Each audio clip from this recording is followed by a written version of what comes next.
Muchas gracias, senador Bell. Por el Grupo Parlamentario Socialista tiene la palabra el senador Manchado.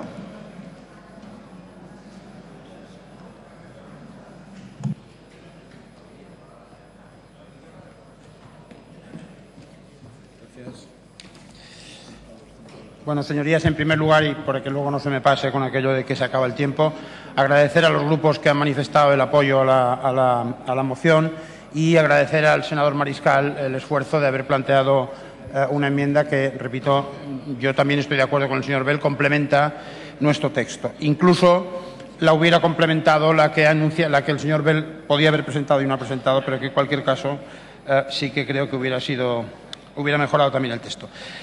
Me decía la señora Ripoll que esta moción responde a una estrategia. Evidentemente responde a una estrategia. Responde a la estrategia de solicitar que se cumplan aquellos acuerdos que ella misma ha recordado que se toman por mayoría en la Unión Europea. Yo quiero recordar aquí que en el año 2005 el entonces jefe de la oposición, señor Mariano Rajoy, le dijo al presidente Rodríguez Zapatero textualmente: pelee y busque dinero debajo de las piedras. Bueno, ahora estamos en una ocasión en que el Consejo Europeo ha decidido, como recordaba algún senador, movilizar dinero para medidas de crecimiento rápido, y además lo dice textualmente el propio acuerdo. Y habla de crecimiento sostenible, de crecimiento integrador y de crecimiento inteligente, que es lo que reclamaba la senadora Leanid Barrutia. Por lo tanto, es una garantía, si este dinero se moviliza, es una garantía de que se van a poder poner en marcha políticas de crecimiento en los Estados miembros. España es probablemente, y lo he dicho antes, uno de los países que peor está saliendo de la crisis o peor está pasando la crisis y, por tanto, uno de los que más necesita y con más urgencia que se pongan en marcha estas medidas.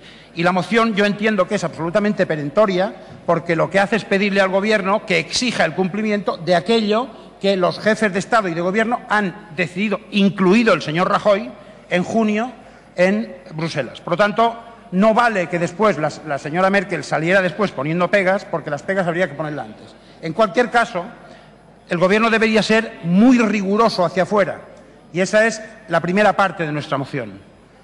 Hay que ser fuerte con Europa, hay que exigir que Europa cumpla lo que finalmente se ha venido a adoptar por mayoría o por unanimidad en ese debate que también se recordaba entre lo que son medidas puramente de austeridad o medidas de austeridad combinadas con medidas de crecimiento, que es lo que casi todo el mundo decía, menos el Fondo Monetario Internacional, que ahora dice que se ha equivocado, y menos algún otro país, como por ejemplo Japón, que hace una semana ha decidido, qué coincidencia, inyectar 120.000 millones de euros en su economía porque se daba cuenta de que la austeridad le conducía a lo mismo que a nosotros, que es a sufrimiento y a 6 millones de parados y a un 50% o más de un 50% de paro juvenil. Eso es la consecuencia de la política, del fracaso de todas las reformas que el señor Montoro hoy nos ha leído de corrido. Todas las reformas del Partido Popular han acabado con eso, con ese resultado. Más de un 50% de paro juvenil y 6 millones de parados según Eurostat.